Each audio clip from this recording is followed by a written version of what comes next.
Okay, this is Colonel Cliff Soreen.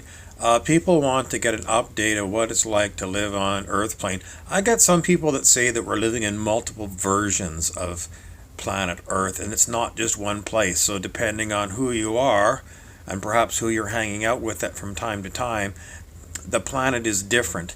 And maybe that might explain why certain people say, I never said this, and other people said, oh yes, I was right there and I saw you do it. In other words, there's multiple timelines perhaps that are intersecting, and they're not giving the same information because different things happened on different timelines. Well, the answer is absolutely true. It's absolutely true. Everyone is on a different individual timeline, and different things happen in different people's memories. And so what does it mean when people are accused of crimes?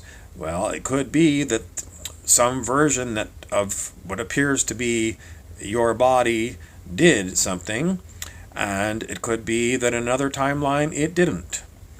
So how are you supposed to have a justice system where some people said, well, in my timeline you did something, and in my timeline no, I didn't? And the answer is you have to let go of whatever has happened in the past. And whatever happened, you cannot look for retribution, you cannot look for compensation. What does it mean when you're living in the present and you look at high prices and you're trying to figure out how can my budget be stretched any further than it is now, because at this current rate I'm going to burn through all my cash and I'm going to be living as another homeless person? The answer is you are never going to be not looked after by whatever it is that is running this particular reality. That is what I am told to tell you. In the past, where you were living in a past, things were more stable. This is a change. It is a concentration of new energies coming into our reality. The meaning of energies is not necessarily like, the energy that propels a car, combustion energy, for example. It is a change to just the way reality is working. Reality is no longer working in the old way that we were used to in the past. As far as we remember it, was it actually multiple versions of Earth in the past and we just didn't realize it? No, it was one Earth in the past. There was talk that we were going to go to two versions of Earth. The ones who were ascending were going to a new Earth, and the ones who were in stasis or descending were going somewhere else. That is not exactly correct. It is every individual person is going to their own version of what they think is Earth. So what does that mean? It means you are in for quite a ride. And is it ever going to change? No, it is not. This is the new way things are going to be. So what are we to make of all of our old institutions? Well, if you watch the television, it seems like, well, nothing has really changed. They always seem to be corrupt. It just seemed like, well, now it seems like, what are we to do for our livelihoods? We are told that we should follow your joy. Follow your joy. What is more joyful for you? Doing something drudgery that you don't like? Or doing something that your heart is set on that makes your heart sing? Do what makes your heart sing. And what about worrying about where the money's going to come from to pay your rent? You will have to see that it will come. And if you see people lying in the street that are apparently broke, well, if you've got $10, give them $10 if you feel like it. And if you don't feel like it, then is it going to be a karmic thing where it's going to come back and you will be penalized for not donating some money to somebody? Do what is kind.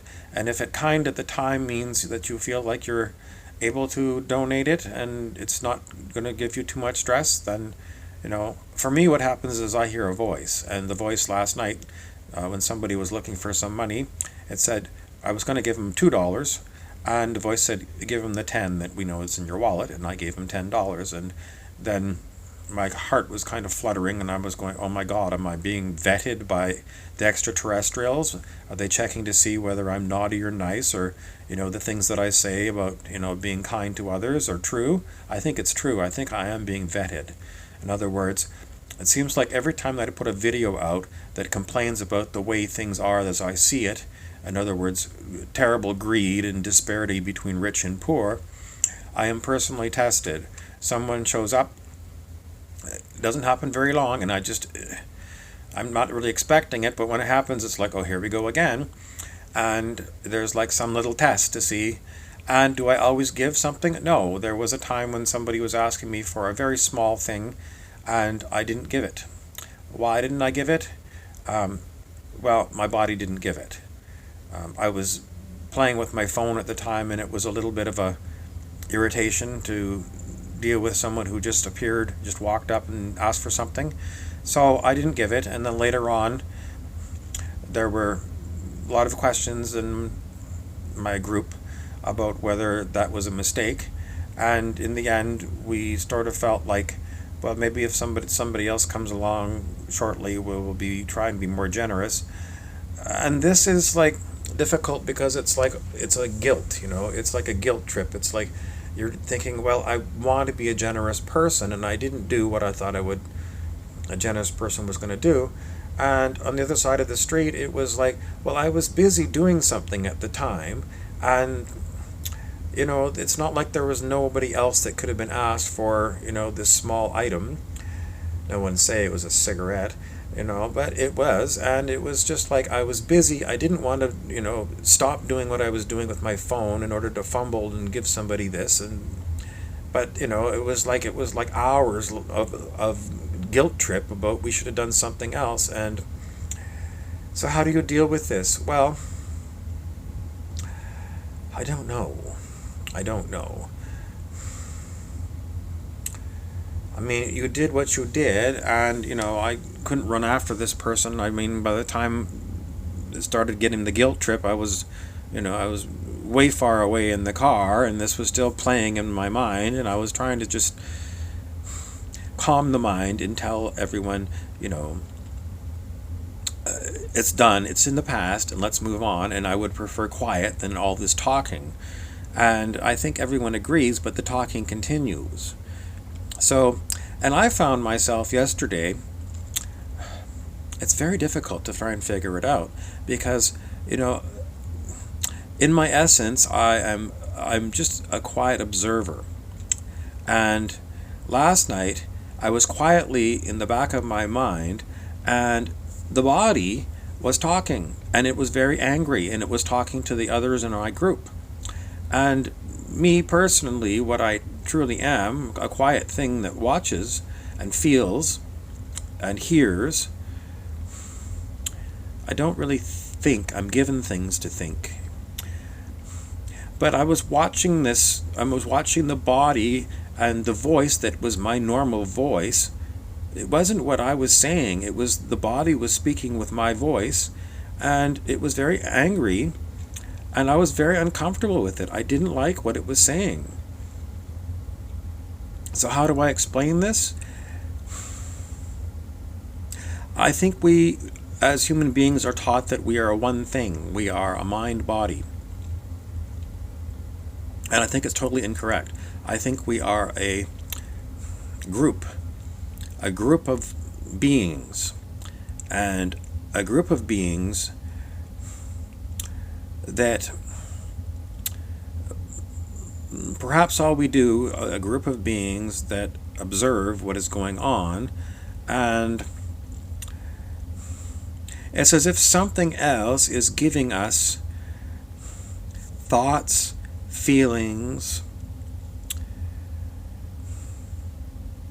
The body itself is another thing we're given, interactions with other bodies, and I suppose it's a conscience or something, but it's like our memory banks that we go back but I don't actively go and get the memories. It's like someone else is going and finding memories of things that what I used to call me collectively. At one time it was just one, but things that I did, And these random things come up, but they're not random. Something is choosing to go and give them back to me, and I don't like it. I don't want the past to be continually thrown back at me. It's not like it's very repetitive. So I believe that there is. Do I believe? I don't know. All I know is that this is going on, and I don't like it. I sometimes I think it should be useful for humor purposes, but if I don't feel like laughing, I feel sometimes a lot of times like it's abuse. And is it like what is running the world? What is running individual people? I mean, if people, the beings that are behind the bodies have no control over what the bodies are doing and what they're saying, it's like you're forced to observe what the body is doing and what the voices are saying. So I'm reminded of Dr. David Hawkins, Dr. David R. Hawkins, the teacher of enlightenment, and he said, when he went through his different enlightenment experiences, they're very bizarre, some of the things he said, and they don't make sense to me, 20 years ago, but today, some of the questions that he says in his videos are very relevant. Like one thing he said was, I don't know how I became associated with my body, which is a very strange question, but Dr. Hawkins said it, and now it's like for me and the others in my group, it's like a very good question. How did we ever get associated with this body? We don't know. Now, if you're a traditional person and you say, well, that's ridiculous, I mean, you're a biological, I mean, you started off as some cells, and eventually the cells became, an infant and a toddler and a child, and your mind grew and you took in a lot of information. Well, that's very materialistic, and I don't believe it. It's not the right answer. Why do I believe that? Synchronicities that happen, unbelievable synchronicities, that biological, mechanical, physical idea that's what we are, cannot explain synchronicities and serendipities. Even if it was the Truman Show, to have perfect timing of things, well, if it's the Truman Show, it's the most advanced Truman Show. I mean, they would have to have control over what goes into your mind and what you see on the outside. There was a strange book that talked about taking a being and putting it into a hermetically sealed glass box. It was G.I. Gurdjieff, and it was Beelzebub's tales told to his grandson, and I was listening to it on YouTube, and it's kind of a kooky, almost scary thing, because you've got, if it's either Beelzebub or maybe it might be Lucifer that did this to beings. So, I don't know, I've got more questions than answers, but all I know is that, the high weirdness that I experience is only explainable, by some of these teachers of enlightenment and higher consciousness. And even a lot of these things that they say, different ones say, I disagree with because they don't make sense to me. So what I do is I jump from reality box to reality box. In other words, if I read, the other day we were reading John Wheeler, and he was saying that the past and the future is changeable by you. And so we're trying to look at it from the perspective of what Wheeler was saying. Wheeler worked with Einstein, and it still doesn't make sense. It still doesn't make sense because if you're not in control of whatever thoughts arise in your mind, then how can it be that you are the one that's affecting the past, present, and future? It is like you are simply the observer of all the things that are going on, and people think that you are the body, and I don't know when everyone's going to wake up to the fact that the body is something that you're associated with, and it does things that you may not like, and you witness, and or things that make you laugh, or I don't know. It's a very strange thing. And is it higher consciousness? Um, I used to say yes, and I don't know now, because I don't know what is running the whole show. I mean, somebody would say God, but I don't think that's a good answer, because I think it's very primitive to think that whatever is running this world is only God.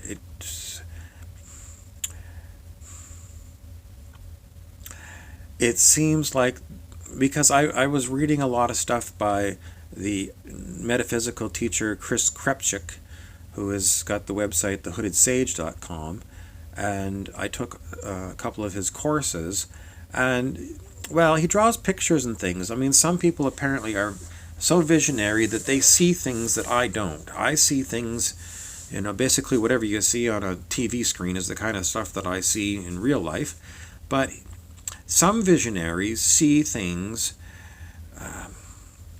that they can draw pictures of. And, with Krepchik, he said that we are more like living in a cube.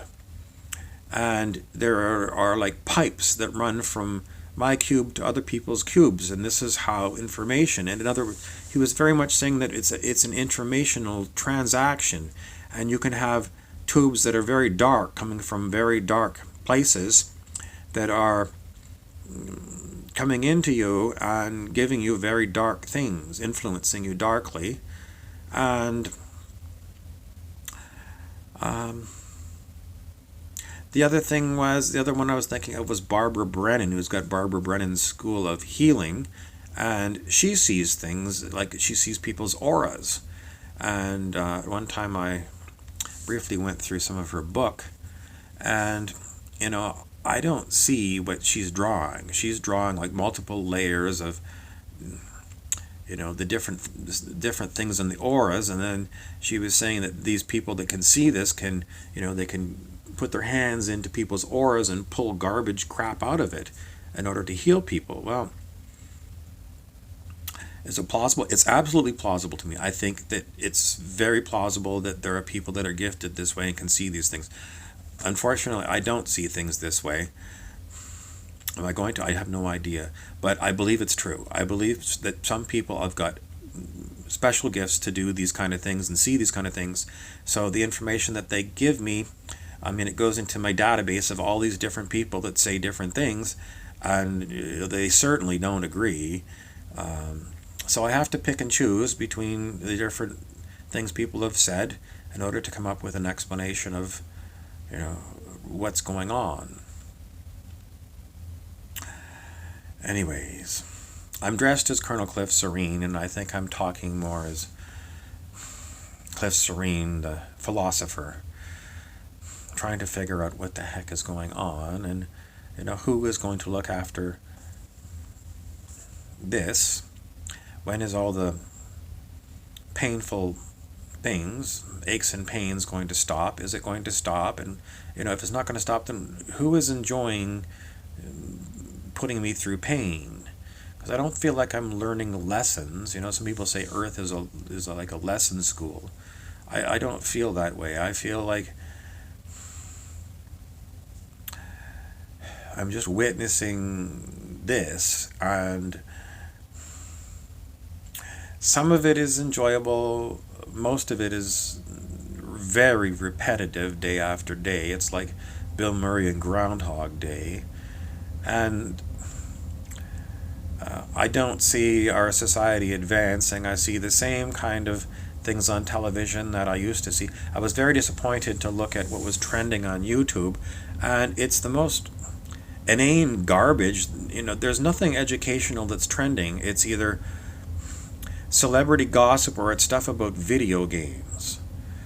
So, and it says it's got millions of hits. But I also question the statistics that you're presented with on these different apps, because my Instagram app says that I am um, following 7,000 people.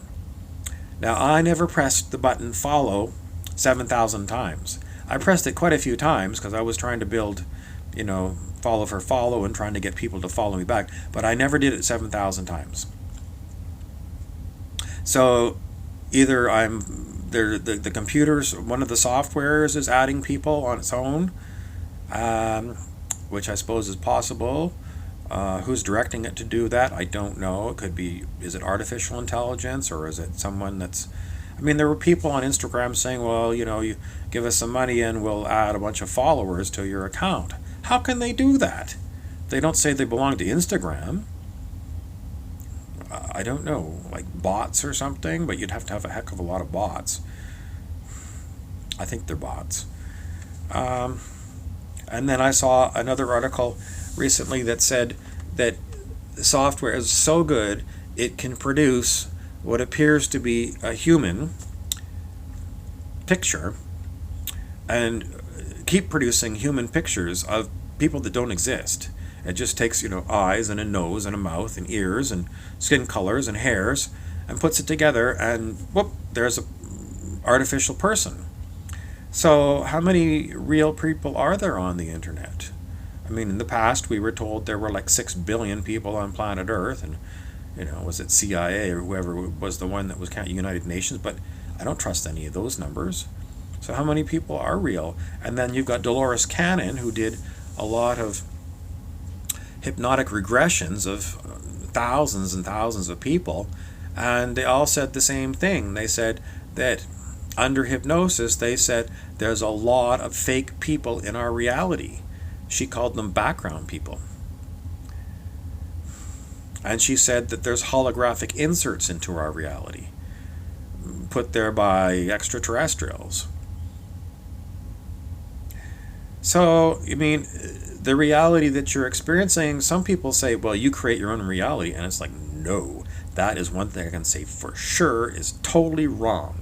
You do not create your own reality. And there are so many different ways that reality is manipulated by others. To what end? I mean, they used to say, well, they were doing experiments using planet Earth.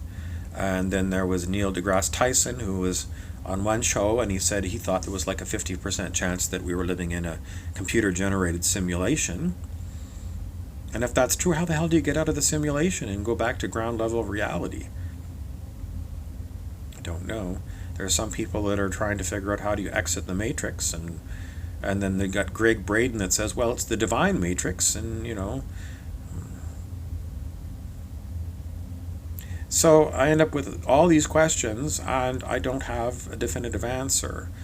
But I always come back to the only way you can deal with this, the best advice on how to deal with crazy, crazy, crazy things, is Osho, who was also kind of a guru kind of person. Whatever was coming through him was, I mean, he was prodigious in the amount of things he wrote.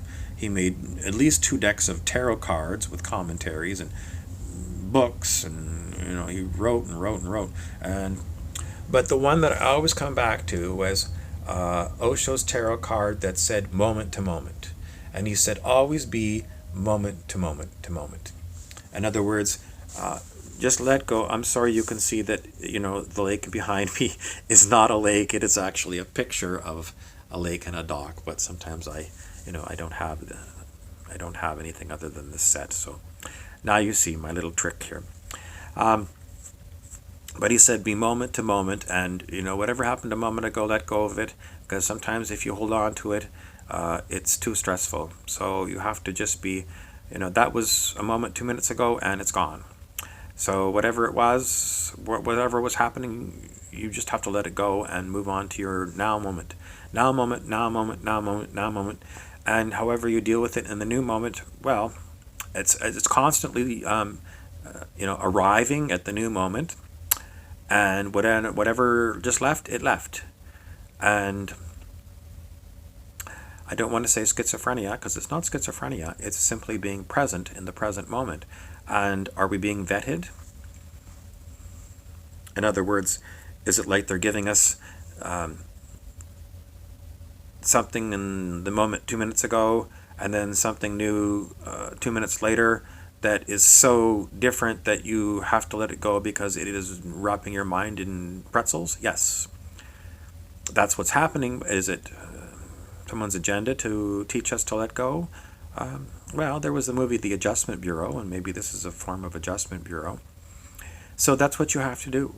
And, sometimes it means, I've said before, as an actor, it means just moving your feet.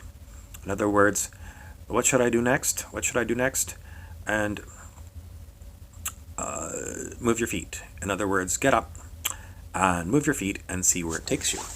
So that's what I do. And I don't tell my feet where to go. My feet just go where they're going to go. And sometimes I'll do like circles or whatever. Is it cookie? Well, it's how I stay moment to moment.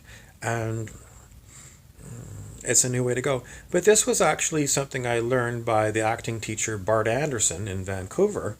Bart said that as an actor, if you think, he said some actors think it's going to be very difficult to remember all the lines that they have to know. But he said that's not the way you do it. He said what you do is you plan out where you're physically going to go in the scene. And so, here's my room. So the first thing I'm going to do is go over to the books. So I go over to the books and I pick up a book, and this book is, I'm going to have a line that I'm going to say when I pick up the book. So I don't have to memorize all the lines at one time. All I know is that when I pick up the book, I'm going to say whatever the line is in the scene. So that's how an actor can organize things and not have them like, oh my God, I can't remember everything that has to happen in the scene. There's too many lines, and I've only had like one day to prepare. It's simply, you just go through it one time, and you just know that when you first come here, you pick up the book, and there's something that you say, and then the next thing you do is you're going to come and sit in the chair, and you're going to say the next thing. And this is the way that he taught me how to be an actor. And, I've made videos on how to act for real life. And I basically just adapted that. And I don't know what the lines are going to be, but I still do the thing. It's where the physical body leads. So that's why I say if I don't know what to do next, I just say, let's move our feet and see where our feet take us. And then the talking comes with it. So it's acting for real life. And if you're having a hard time, if you've got overthinking, it's like stressing because you seem like you don't know what to do, and you're like, you're getting headaches because there's too much thinking and there's too many things on your agenda to do. You've just got so many things to do in your day, and you don't know how to deal with it at all. I mean, in the old days they would say, well, just write down like a shopping list of all the things you got to do. I tried doing that. It doesn't work. Like sometimes, I intend on going someplace like, the grocery store, and I get in the car and it's a physical thing. The physical body goes where it wants to go. And I think part of it is letting go. So I've let go of forcing the body to go where I used to think I wanted to go. So it doesn't happen that way, unless I've got somebody that's riding along with me that's, someone I think is kind of old school, sort of 3D person. And, if they say, well, we're going to McDonald's for lunch, and quite often I'll ask them, do you want me to go here or going there? Because I don't want to get screamed at, because if I let the body go where it wants to go, we might take a circuitous route, and somebody's going to say, well, you could have turned there, it was the direct way to go. And it's not the way that I travel. I go in odd ways. I don't know. I used to think it was, for some other purposes. And is the truth? Yes, I go where I go for another purpose, such as another lecture. But when I'm with people that don't understand that, I quite often ask them, do you want me to go here? Is this the fastest way? This way, right or left? Because if I don't ask them and I go the way I normally go, I know that they're going to question me. I don't want to explain it all the time. I don't want to explain it all the time. It's because they don't understand because they're not there. And how I got there was because I've been working at it for a very long time. Studying all kinds of so-called masters and what their teachings were, and picking and choosing, and my path was my path, and this is how I do things now.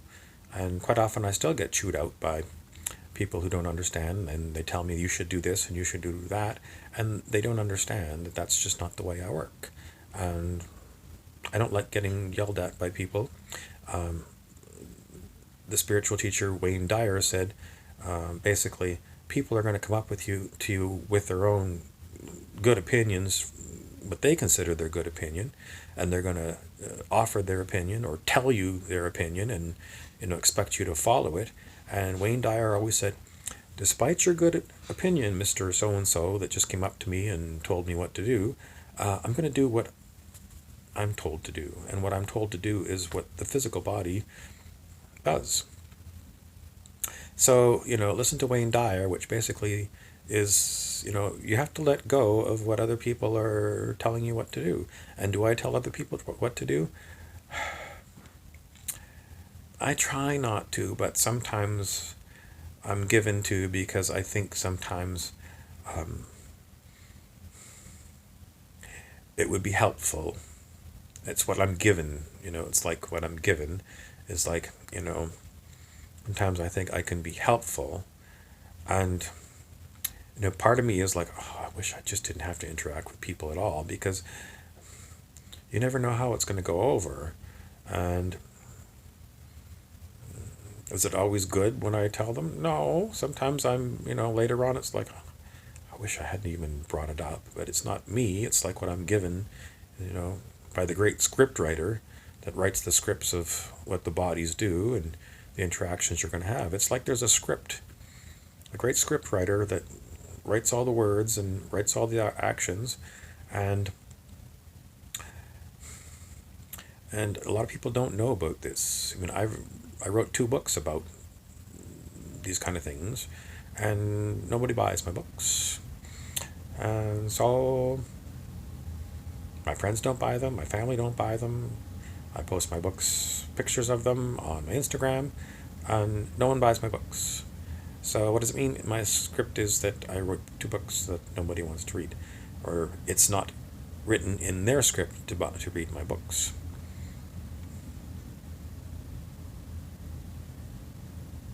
So anyways, that's a half an hour video, and I was going to give you a Cliff Soreen. It's Cliff Soreen being kind of the philosophy of how things are done by this group of beings that, I mean, it's not the first person, I'm not the first person to say that, that a human is not just one being. The ancient Egyptians believed that there was multiple parts to a human being. I'm not sure if it was 3, but I think there's way more than 3 beings that are participating. And some people have said, well, each individual cell in your body has got its own individual consciousness. So, I don't know, is it billions of cells in a human body? So, I mean, that's a lot of beings. And in the old days we said, well, you're one. No, it's not true. And for the people that are not awake to this kind of information, who still believe that you are one being, they're very difficult to deal with. Very difficult. And it's usually judgment is the number one thing. They're very judgmental, and then we always say, well, maybe they're not judgmental behind the body, but that's what they're given to give you, so you never really know. But I don't hear them explaining things the way that I explain it. So I think that they haven't woken up to this reality and this truth. There you go.